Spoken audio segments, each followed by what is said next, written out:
Hey guys, it's Coach Yana. I am a children's confidence coach, and today I'm answering your questions. So, today's question is, how do I fix low self esteem in a child? Now, this is a very nuanced question, and before I even get started, this is not advice. You should not take this as professional advice. This is just my thoughts, beliefs, and opinions upon this subject. Okay? Okay. I shouldn't even have to say that, but whatever, here we are. So, some ways that you can help fix the lack of self confidence or self esteem is by understanding first, where is it coming from? All children are different, all people are different, but all of these things boil down to you really have to know a child. And you don't have to know them for years and years and years, because I know all the students that I have enough to be able to determine when they're feeling good or bad about something. Thankfully, all the children, after a few times in club, and mind you, these are 45-minute weekly virtual clubs where we play Roblox games or other types of games on the clubs and things like that. But these are all virtual clubs. So I'm saying, I say that to say you don't need to spend like 7 hours every single day with a child in order to be able to know them. So I'm saying that to say, if your child's older and you're like, oh my gosh, I don't know my child, and you're starting to feel bad or freak out or whatever, it's not a hard thing to fix. Children are very easy to know once they see that you care about them. Once they feel seen, safe, heard, then boom, you're in like Flynn. So just, get to know your child. And then once you know your child and you understand them, then you'll start to notice what triggers the lack of self esteem. Because typically, there are things that they do feel confident about. A shy child who you might assume has low self esteem might just be shy and not feel comfortable and not want to talk to people. Like, it might not have anything to do with lacking self confidence and self esteem and self awareness. I prefer to use the word confidence versus self-esteem, just because there's a lot of other things that can be confused with self-esteem, but confidence is clear. And I say that because a child who might not be an extrovert, that might not like to talk to a lot of people, might be a very, very good artist. And they might be very confident and aware of their abilities in their art form. Or someone who is maybe not the best book smart might be a genius, and their mind just doesn't compute properly, or not properly, but their mind just doesn't work the same way as other people's minds. So it's confused with them not making sense, but really they're just so smart that they are talking beyond the level of other people's comprehension. So, there's a lot of things that could be coming into play when it comes to a child's self-awareness and self-confidence. So what I just said means to find the areas that they have exhibited confidence before. Find the places where in the past they have shown success, and remind them of their previous successes when, after you know them and after you learn them well enough to be able to determine what the cause is, then you go in and you reiterate their previous successes and help guide them into growing in these other areas, and sometimes that means being like just honest with them. Sometimes that means being incredibly loving, and that can be the same thing. Honesty doesn't have to be hurtful. I have some people in my life that I can remember when I was a child that would say, "Oh, I'm just being honest. I'm just telling you the truth." But like, no, you're purposely trying to hurt my feelings.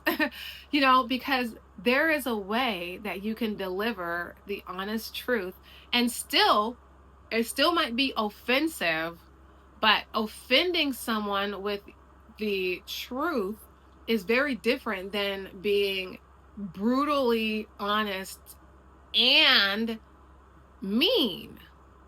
There's a difference. You can deliver the same information in a way that lands with who you're discussing without causing them to cry. Like there are different ways of doing things.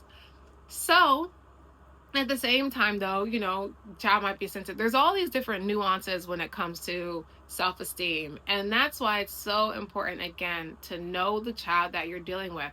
Just because children might have grown up in the same exact environment, they might have had the same quote unquote experiences, but they experienced it differently. You experienced life through your lens and your perspective, and everybody has different experiences with each person. So your experience with your mom might not have been the same experience as your siblings' experience with your mom. Your experience with your father might not have been the same experience as your siblings' experience with your father. The oldest child has a very different experience from the younger child.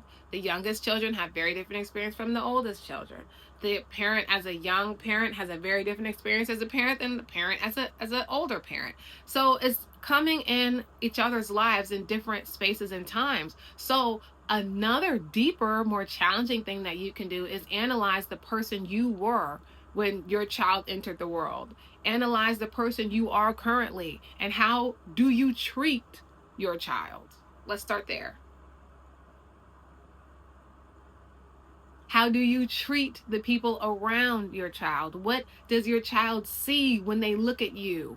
What environment around you have you created as the example for your children? Because that plays a part in their self-esteem as well.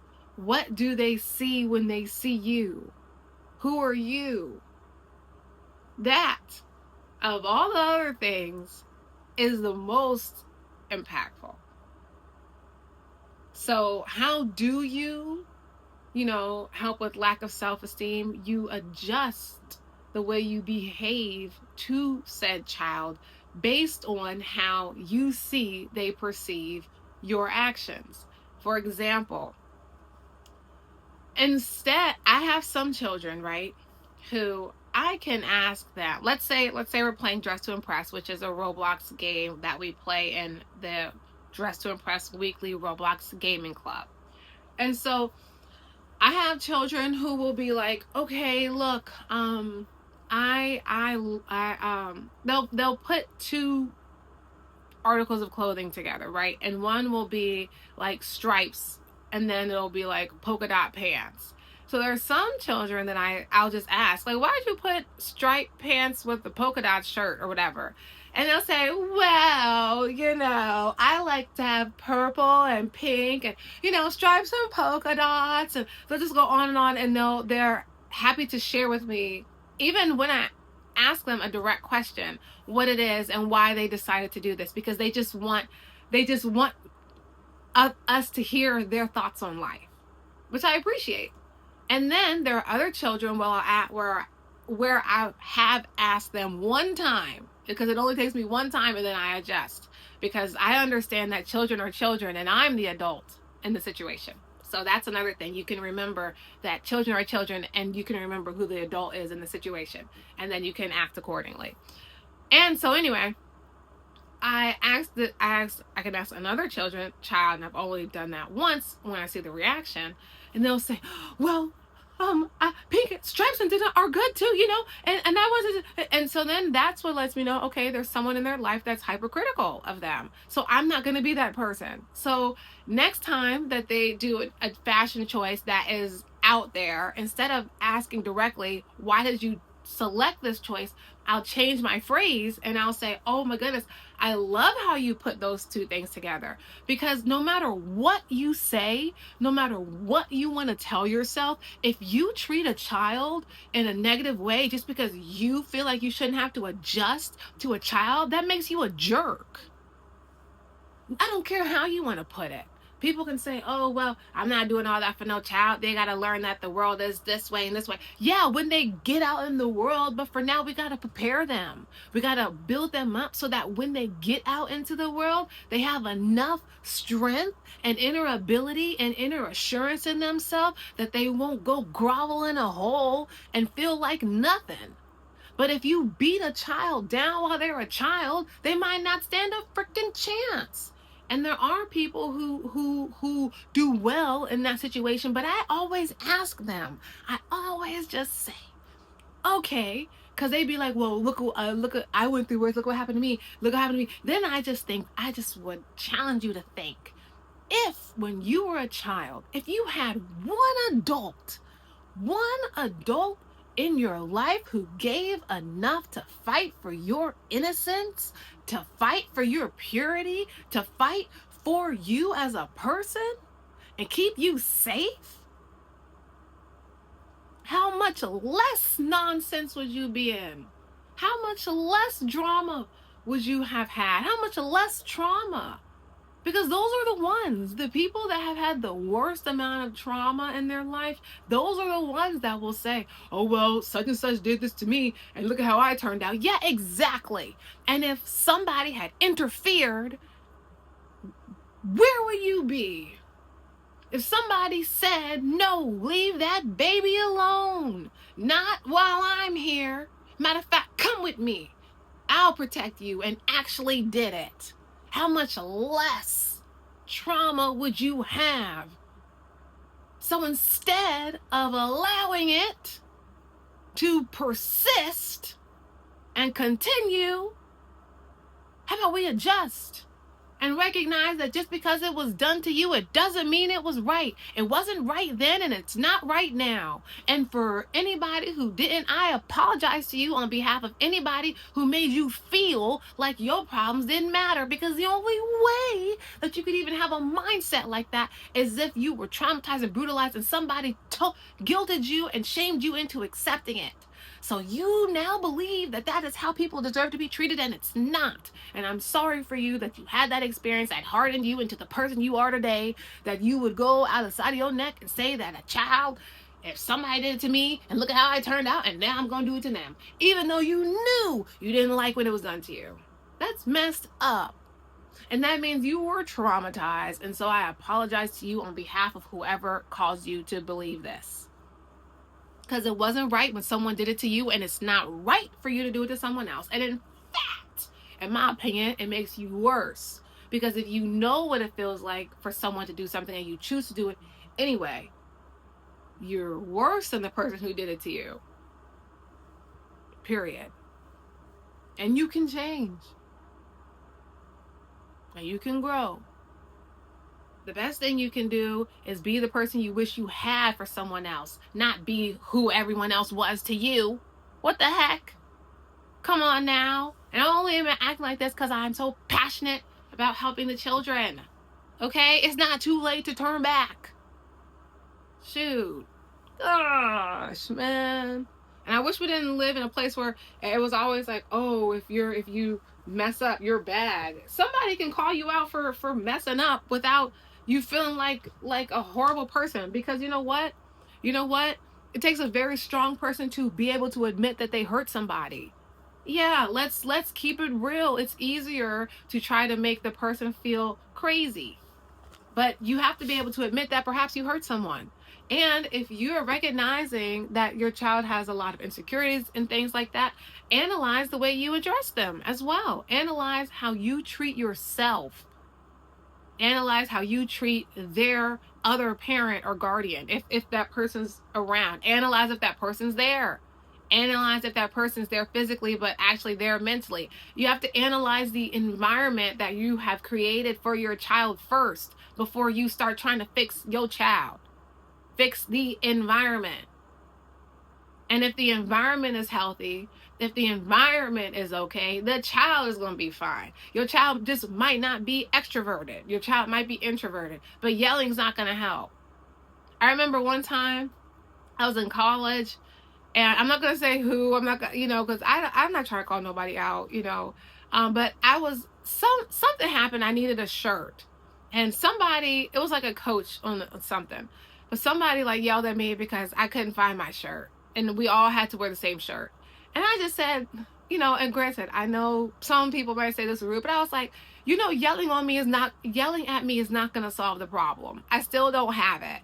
So you can yell all you want, but I still don't have it. So, because for me, I'm trying to resolve it. I don't have the shirt. What's the next step? Am I going or not? Let's just get right down to it. But you yelling at me is not going to resolve the issue. And that's how I've always been. sometimes if we just can get out of the emotions, if you can get out of feeling a type of way and just get down to the resolution. Why is this the way that it is? Boom, let's resolve it. Not, oh, I'm going to feel bad, so I'm going to lash out. Get out of that. Man, the people that have, like, I'm sensitive, but I'm very adept now at controlling my emotions. Sometimes I do have to, like, sit down in my mind, be quiet. That's why I be listening to the people and the conversations and content I be listening to, because it can remind you, your mouth can get you in trouble. So be quiet twice before you speak. So that be helping me a lot, because my mouth used to get me in a lot of trouble and I'd be assuming stuff and just be going off and being all emotional. But now, if I'm feeling like I'm going to say something sideways, I just don't say nothing at all. Nothing. Period. So, sometimes we have to be able to get out of our emotions about, like, oh, this and this and that and blah blah blah blah blah. And remember, like, we're the adults here, and we are setting the situation up for the children. The environment that you create for your children creates a lot of how they feel about themselves. And that's why I'm saying, like, if your environment is healthy, that's when we can go in and start to develop the confidence in them, which goes back to what I started this video out with in the first place, is finding out what they are confident at, finding out their natural abilities, what they are naturally good at, and encourage them to explore those things. Encourage them to explore what they're naturally good at, so that way they can build a track record of success. And through that track record of success, it will be easier for them to feel confident in things that they're not as naturally good at, because from the success that they've had and whatever it is that they're naturally good at, they know at least that they have the capacity to succeed, the capacity to win. And even if they're not winning yet in this particular thing, with enough time, they'll dominate it. That is the mindset that you instill in children for them to be dominant and successful. And with that, you also need a dynamic backing. They need a dynamic foundation. And is everything going to be perfect? No. Is there anybody that's a perfect human? No. The idea, though, is to do less harm than good, and at least not harm intentionally. But if you are intentionally damaging your child, you are the problem. Period. If you are unintentionally harming your child, you still are the problem. At least, though, you can monitor it. You can learn what behaviors you might be doing to contribute to the way that your child is. Contribute doesn't mean that you create how your child is, but you do contribute to it. So if you are seeing behavior that is not, leading to a somewhat prosperous life or a sound space, holistically sound, well-rounded individual, then look and see how you contributed to it, period. And just be honest with yourself and then adjust it. Be honest and adjust. Don't be honest and then sit and like, oh, I'm such a bad person, blah, blah, blah, blah, blah. Whatever. You're not a bad person. You're part of an unhealed society, okay? Period. That's all it is. And then you can just adjust and then improve. And little by little, you can improve. And if you play with the compound interest calculator, you'll understand the real gravity of little by little, a little becomes a lot, because it compounds. So your efforts will grow. Your child will recognize your efforts. And if you continue the effort, y'all be fine. It's not too far to come back. That's the whole point. Even with yourself, man. You might have been who you were, but that doesn't necessarily determine who you'll be. Bye. But I really wanted to tell you all. Oh me, oh my shepherd's pie. It took me forever to finally catch up with you. I just want to let you know that I am the #1 superty duperty fan of the human fan club. I know everything that there is to know about humans. And if you've spotted one, I will tell you some cool, interesting facts. They wear socks on their feet. They like to have popcorn, and they have water bottles. I think I misheard you. Did you just say water bottle? I mean, what could they need for a water bottle? Why would they put water in a bottle?